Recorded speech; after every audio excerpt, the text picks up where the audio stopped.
என்பது சகோதர சகோதரிகளே, பாப்பரசர் புனிதர் 2ஆம் யோவான் பவுல் 2000ஆம் ஆண்டளவில் புனித ஃபவுஸ்தீனாவுக்கு புனிதர் பட்டம் அளித்த வேளையிலே பாஸ்கா காலத்தின் இந்த 2ஆம் ஞாயிறை இறை இரக்கத்தின் ஞாயிறு என்று அதிகாரபூர்வமாக அறிவித்தார்.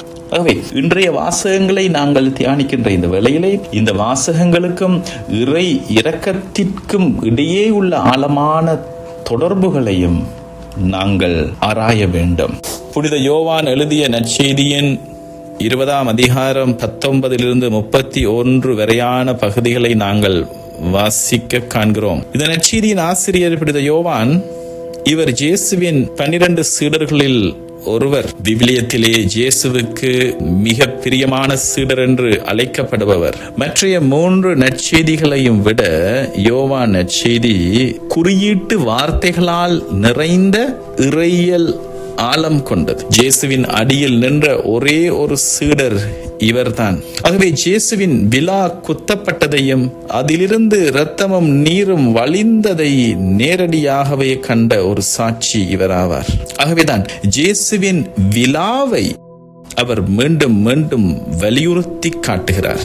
அன்பானவர்களே, இந்த நற்செய்தியின் நேரடி வாசகர்கள் யார் என்று சொல்லி தேடி பார்க்கும் பொழுது இந்த நற்செய்தியானது சுமார் கிறிஸ்துவுக்கு பின் 90 100ஆம் ஆண்டு வரையான காலப்பகுதியில் எழுதப்பட்டிருக்க வேண்டும் என்று சொல்லி கருதப்படுகின்றது. அதாவது இயேசு உயிருடன் இருப்பதை கண்ட முதல் தலைமுறை கிறிஸ்தவர்கள் மறைந்து 2ஆம் தலைமுறை கிறிஸ்தவர்கள் அதிகமாக இருந்த காலம் இது.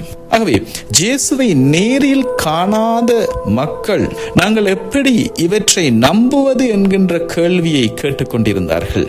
அவர்களுக்கு பதிலளிக்கும் விதமாகவே காணாமலே நம்புவோர் பேறு பெற்றோர் என்ற அந்த இயேசுவின் வார்த்தைகளை யோவான் படம் பிடித்து அடிக்கோடிட்டு காட்டுகின்றார். யூத மதத்திலிருந்து விலக்கப்பட்ட மற்றும் ரோமை பேரரசால் அச்சுறுத்தப்பட்ட ஆசிய மைனர் பகுதியில் இருந்த ஆரம்ப கால கிறிஸ்தவ சமூகங்களுக்காக அவர் எழுதுகின்றார். உயிர் தெழுந்த அந்த மாலை, அந்த முதலாவது வாரம், சீடர்கள் பயத்தில் இருக்கிறார்கள். அவர்களின் நம்பிக்கை சிதைந்து போயிருக்கிறது. இயேசுவின் மரணம் அவர்களுக்கு பெரும் பேர் அதிர்ச்சியை தந்திருக்கிற தருணம். ஆகவே அந்த சூழலில் ஆண்டவர் இயேசு அங்கு வந்து நின்று ஷலோம் என்று சொல்லி அந்த அமைதியின் வாழ்த்தை தெரிவிக்கின்றார். ஆவியானவரை வழங்குகின்றார். பாவ மன்னிப்பு அதிகாரத்தை தருகிறார். இந்த வாசகமானது ஆண்டவர் இயேசுவின் உயிர்ப்புக்கு பிறகு 2 வாரங்களை இணைக்கின்ற ஒரு பகுதியாக இருக்கிறது. கதவுகள் பூட்டியிருந்த உயிர்த்த ஆண்டவர் உள்ளே நுழைந்தார் என்கின்ற இந்த வரி முக்கியமானது. இது இயேசுவின் உயிர்த்த உடல் ஒரு சாதாரண உடல் அல்ல. அது இடத்தையும் காலத்தையும் கடந்த மகிமைப்படுத்தப்பட்ட உடல், the glorified body என்பதை காட்டுகிறது. அதே சமயம் அவர் தன் காயங்களை காட்டுவது, அவர் ஒரு ஆவி அல்ல, மாறாக சிலுவையில் அறையப்பட்ட அதே இயேசு தான் என்பதை உறுதிப்படுத்துகிறது. என்பவர்களே, இந்த நற்செய்தி வாசகத்தின் ஆழமான பரிமாணங்களை புரிந்து கொள்ள இங்கே யோவான் பயன்படுத்தி இருக்கிற ஒரு சில கிரேக்க சொற்களை அவற்றின் வேறு சொற்களில் இருந்து ஆராய்ந்து அவற்றின் வரலாற்று பின்னணியையும் இறையியல் பின்னணியையும் நாங்கள் ஆராய்ந்து பார்த்தோம் என்று சொன்னால், உங்களுக்கு அமைதி உரித்தாகு என்று இயேசு 3 முறை கூறுவதை நாங்கள் இங்கு காணலாம். ஷலோம் என்ற இந்த வார்த்தை வெறும் சண்டை இல்லாத நிலையை குறிப்பது அல்ல, மாறாக அது ஒரு மனிதனின் உடல், மனம், ஆன்மா ஆகிய 3லும் உள்ள முழுமையான நிறைவு, கடவுளோடு உள்ள சரியான உறவை குறிக்கிற வார்த்தை. அவை பயத்தில் உறைந்து போயிருந்த சீடர்களுக்கு இயேசுவினுடைய இந்த பூரணமான நிறைவான வார்த்தை ஆழமான அர்த்தத்தை தருகிற வார்த்தை. சிலுவை சாவின் பேரதிர்ச்சியில் உறைந்து போய் தங்களுடைய அனைத்து கனவுகளும் சுக்குநூறாகி பயத்தில் நடுங்கிக் கொண்டிருந்த சீடர்களை நோக்கி இறை இரக்கம் எவ்வாறு இறங்கி வருகின்றது என்பதை இந்த இறை இரக்கத்தின் ஞாயிறு என்று சொல்லி அழைக்கப்படுகின்ற இந்த ஞாயிறிலே சிதைந்த கனவுகளை தேடி வருகின்ற இறை இரக்கம் என்று இந்த அனுபவத்தை எங்களால் சொல்ல முடியும். சீடர்கள் வெறும் பயத்தில் மட்டும் இருக்கவில்லை, அவர்கள் தோற்று போன மனதிலே இருந்தார்கள்.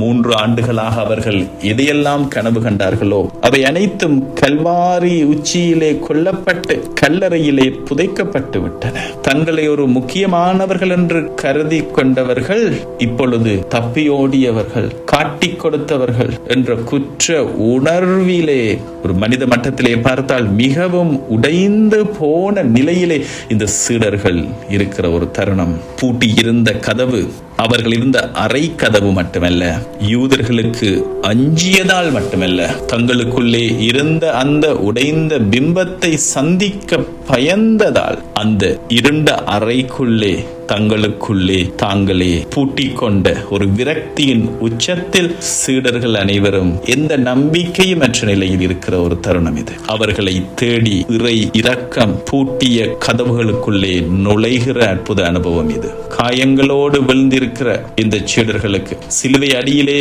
என்னை தனியே விட்டுவிட்டு ஓடிய உங்கள் பொருட்டு எனக்கு உண்மையாகவே வருத்தம் இல்லை, நான் உங்களை மன்னிக்கின்றேன் என்கின்ற அந்த இரக்கத்தின் மொழியே அந்த ஷலோம் என்கிற அந்த வார்த்தை. மனமுடைந்து போய் இருக்கிற ஒருவருக்கு தேவை யார் சரி யார் தவறு என்கின்ற விவாதம் அல்ல, ஒரு அமைதியான அரவணைப்பு. அந்த அமைதியான அரவணைப்பே இந்த வார்த்தை. அந்த வாழ்த்துக்கு பின் உயிர்த்த ஆண்டவர் செய்கின்ற ஒரு விசித்திரமான ஒரு செயல், இயேசு அவர்கள் மீது ஊதுகின்றார். இந்த தருணத்திலே அவர்கள் மீது ஊதுவதென்பது ஒரு வேடிக்கையான செய்கையாக தோன்றலாம்.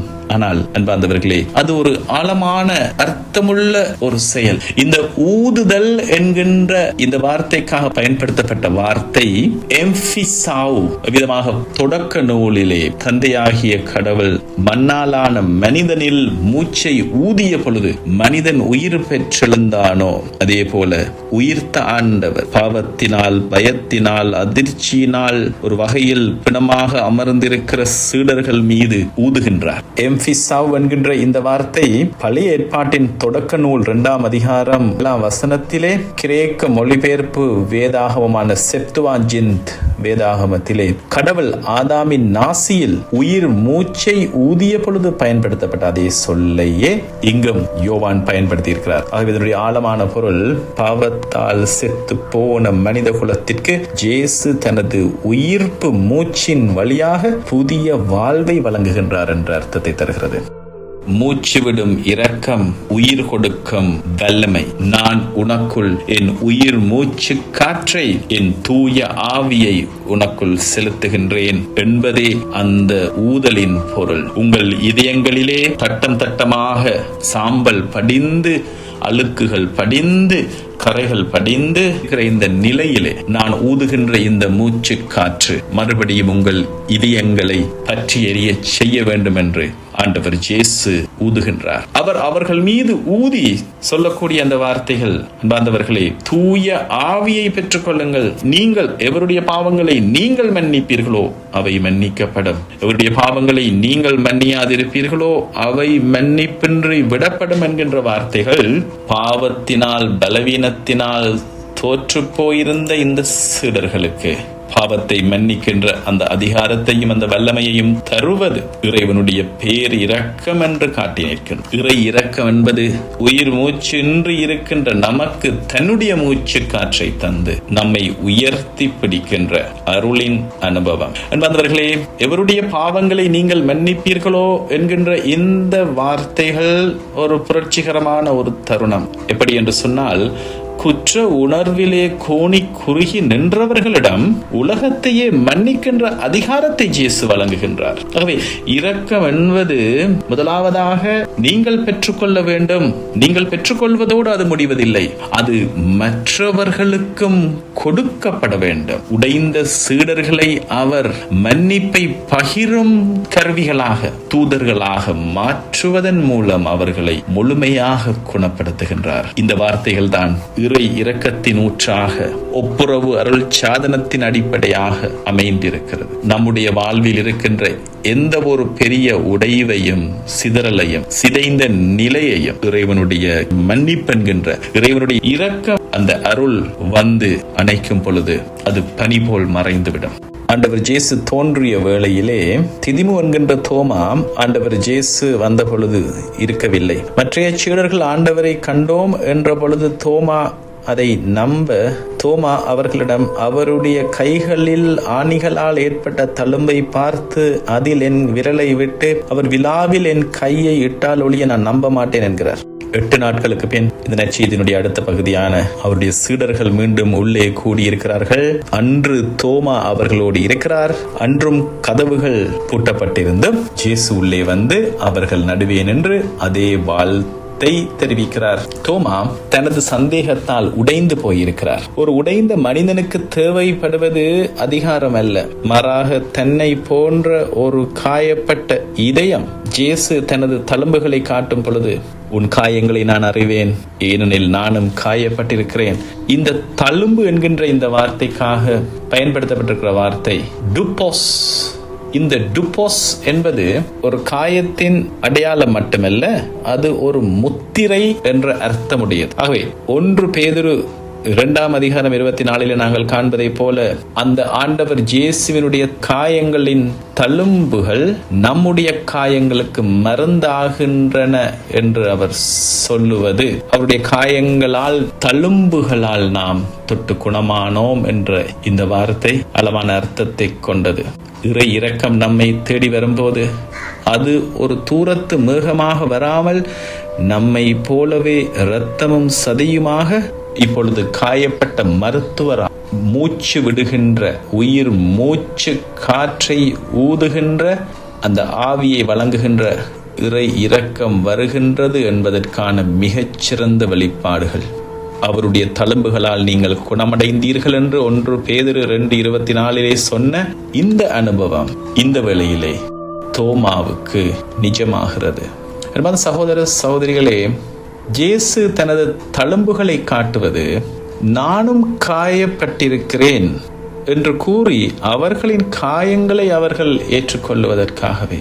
காயமே இல்லாத ஒருவரை விட காயப்பட்டு தழும்புகளுடன் இருக்கின்ற ஒருவரே அந்த வேதனையை புரிந்து கொள்வார். அந்த குணமான அந்த காயப்பட்டவர் இப்பொழுது காயப்பட்ட மருத்துவர் ஆவார், the wounded healer.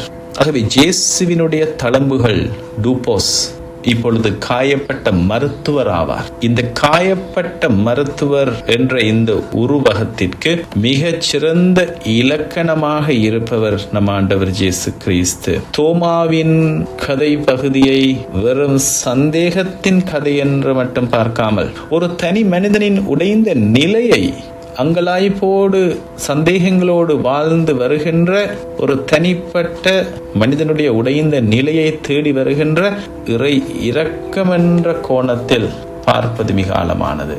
இயேசுவினுடைய இந்த வருகை, இந்த தோற்றம் தோமாவுக்கான தோற்றம். இயேசு ஆண்டவர் மீது, அவருடைய உயிர்ப்பின் மீது ஏற்கனவே சீடர்களிலே 10 பேர் நம்பி இருக்கிற தருணத்திலே, இந்த வேளையிலே அந்த ஒருவருக்காக பெரும்பான்மை ஆனவர்களுக்கு உயிர்ப்பின் மீது விசுவாசம் வந்திருந்தாலும் அந்த தனி நபருடைய குணமாக்கல் இறைவனுக்கு மிக முக்கியமானது. அந்த ஒரு ஆட்டுக்காக மெய்ப்பெண் தேடி வருகின்ற ஒரு அனுபவம் இது. இறை இரக்கம் ஒவ்வொரு தனி மனிதனையும் தேடி வருகின்ற ஒரு அனுபவம். தோமா ஒரு நிபந்தனை விதித்திருந்தார். அந்த தழும்புகளை நான் தொட்டால் ஒழிய நம்ப மாட்டேன் என்பது அவரது நிபந்தனையாக இருந்தது. இயேசு தோமாவிடம் வந்த பொழுது அவருடைய விசுவாசத்தை பார்த்து அவரை திட்டவில்லை. மாறாக, இதோ என் கைகள், உன் கையை நீட்டி என் விழாவில் இடு என்கிறார். ஒரு நோயாளி மருத்துவரிடம் தன் காயத்தை காட்டவன். ஆனால் இங்கே மருத்துவர் தன்னுடைய குணமான காயத்தின் தழும்புகளை நோயாளிக்கு காட்டி தோமாவின் நோயை, அவவிசுவாசத்தை, தடுமாற்றத்தை, அவருடைய காயங்களை குணமாக்குகின்ற மருந்தாகின்றன. ஐயம் தவிர்த்து நம்பிக்கை கொள் என்கின்ற அவருடைய அந்த அன்பார்ந்த வார்த்தை, விசுவாசம் மற்றவனாக இருக்காதே, விசுவாசம் உள்ளவனாக மாறு என்று ஆண்டவர் இயேசு அவரை அழைத்து நிற்கிறார். தோமாவினுடைய உச்சக்கட்ட சரணாகதியாக அவர் வாயிலிருந்து வருகிற அந்த வார்த்தைகள் அழகானவை, ஆழமானவை. நீரே என் ஆண்டவர், நீரே என் கடவுள், உடைந்த ஒரு மனிதன் இறை இரக்கத்தினால் குணமாக்கப்படும் பொழுது அவன் ஒரு மாபெரும் சாட்சியாக மாறுகின்றான். அதனால் தான் தோமா பின்னர் இந்தியா வரை வந்து நற்செய்தி அறிவிக்க அந்த காயப்பட்ட மருத்துவராக அவரை மாறினார்.